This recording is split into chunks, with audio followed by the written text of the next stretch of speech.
राधा वल्लभ श्री हरिवंश। जय श्री राधे। तो आज कल हमने ये बात की थी कि मैं वृंदावन गई थी फैब में, और वृंदावन में मेरे साथ क्या ट्रेजेडी हो गई थी। तो वृंदावन बहुत ही सुंदर है, और वृंदावन में एक बार जो जाता है वो वापस आने की सोचता भी नहीं है, क्योंकि जहाँ उधर अगर गए एक बार तो ऐसा लगता है कि बस उधर ही के होके रह गए। तो वृंदावन बहुत ही अच्छा लगता है। भले ही वन नाइट के लिए जाओ, लेकिन एक बार वृंदावन जरूर जाना चाहिए सभी को। वृंदावन बहुत ही सुंदर है, और वृंदावन धाम हमारे कृष्ण और राधा की उपस्थिति हमको महसूस कराता है। तो वृंदावन जरूर जाइएगा सब। तो मैं आपको बताती हूँ कि वृंदावन में फिर हम सब जगह दर्शन किया हम लोग ने, बहुत अच्छे से दर्शन हो गए। बाकी बिहारी जी जहाँ बहुत भीड़ होती है, तो इस बार हमारे दर्शन बहुत अच्छे से हो गए। तो बाकी बिहारी जी अभी कॉरिडोर बनाया गया है, तो कॉरिडोर बनाए तो एक अच्छा हो गया कि कॉरिडोर से हमको दर्शन करने के लिए बहुत अच्छा हो गया। अच्छे से लाइन लगती है, झुंड का झुंड नहीं जाता, अभी अच्छे से लाइन जाती है, लाइन लगती है, और अच्छे से हमें बाकी बिहारी जी के दर्शन हो जाते। तो बाकी बिहारी जी के हम लोग ने दर्शन अच्छे से कर लिए, दोपहर को ही किए थे हमने। और फिर हम लोग गए राधा वल्लभ जी मंदिर। राधा वल्लभ जी के भी दर्शन बहुत सुंदर हुए हमारे। फिर राधा रमन जी गए, राधा रमन जी के भी दर्शन हमारे बहुत अच्छे से हो गए। इसके पहले हम लोग मैं 2 बार जा चुकी हूँ, तो तभी बहुत रश था, क्योंकि एक बार हम लोग गए थे तब होली के जस्ट बाद गए थे। तो होली के बाद तो आप पूछिए मत, इतनी रश रहती है उधर के दर्शन तो हो जाते हैं, लेकिन रश बहुत रहती है, तो भी अच्छा लगता है वृंदावन। फिर उसके बाद मैं गई थी राधा अष्टमी के टाइम। एक्चुअली मुझे पता नहीं था कि राधा अष्टमी आ रही है, मैंने ऐसे ही टिकट निकाल लिए थे, और फिर हम लोग चले गए। उधर जाके पता चला कि राधा अष्टमी, उस टाइम भी बहुत बारिश हुई थी, और हम लोग को बहुत मज़ा आया था। हम लोग पूरे भीग गए थे, और बहुत अच्छा लगा था। तो उस टाइम भी बहुत रश था, लेकिन दर्शन उस टाइम भी हम लोग ने कर लिए थे सब जगह, क्योंकि उस टाइम राधाष्टमी तो बहुत ज़्यादा भीड़ थी। तो ऐसे तो धाम में तो भीड़ तो रहेगी, और भीड़ के सिवा तो अच्छा भी नहीं लगता है, होनी भी चाहिए। पर इस बार ऐसा था कि राष्ट्रपति जी आए हुए थे, तो लोगों ने, बहुत से लोगों को पता था पहले से, तो बहुत लोगों ने कैंसिल भी करवा दिए थे टिकट, और जो आसपास के थे वो नहीं आए थे, तो भीड़ कम हो गई थी। और गाड़ी एक्चुअली रिक्शा और गाड़ी सब बंद थे, तो फिर सबको पैदल ही जाना था। जहाँ मंदिर एक्चुअली दूर है, तो सब लोग को पैदल, और एक्चुअली वृंदावन पैदल ही जाना चाहिए बिना चप्पल, वो भी उधर चप्पल नहीं पहनना चाहिए। धाम है वो, वहाँ कृष्ण राधा कृष्ण दोनों भी बिना चप्पल ही रास रचाते हैं, लीला करते हैं, लीलाधारी। तो उधर चप्पल नहीं पहनना चाहिए, जहाँ तक हो सके बिना चप्पल ही जाइए।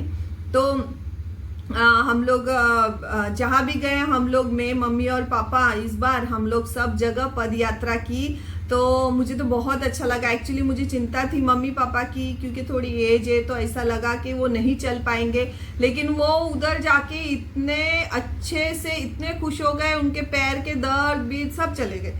वो इतने चले ना, मैं थक गई लेकिन वो नहीं थके, इतना अच्छा हुआ। तो हमारे दर्शन सभी जगह बहुत अच्छे हो गए थे। फिर दूसरे दिन हम लोग तो निकल गए थे मथुरा के लिए, और मथुरा भी हमारे दर्शन अच्छे से हो गए थे उधर भी, क्योंकि भीड़ तो कम ही थी उस टाइम फैब में। तो अभी फिर से विचार तो है जाने का, अभी देखते हैं कब बुलावा आता है श्री जी का। जब किशोरी बुलाएंगी तभी जाना होएगा।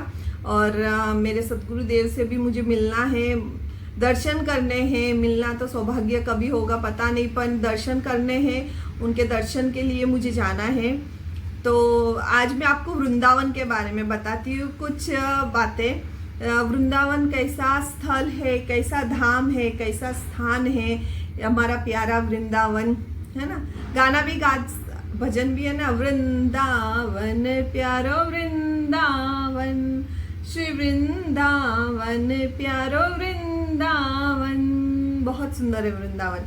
तो वृंदावन और राधा रानी, वृंदावन राधा रानी का अटूट संबंध है, अटूट संबंध है। वृंदावन को राधा रानी की लीला भूमि और प्रेम की राजधानी माना जाता है।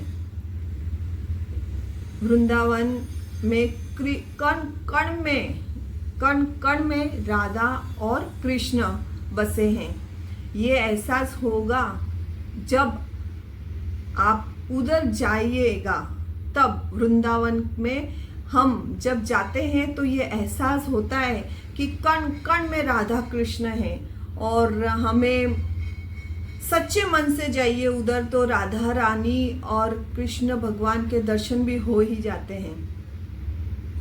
एक बार जरूर जाइए। तो वृंदावन और राधा रानी दोनों से जुड़ी कुछ प्रमुख बातें मैं आपको बताना चाहती हूँ। वृंदावन को निकुंज वन भी कहा जाता है, जहाँ राधा कृष्ण रास लीला करते हैं। भक्तों का यह भी कहना है कि आज भी रात को नित्य राधा कृष्ण रास रचाते हैं।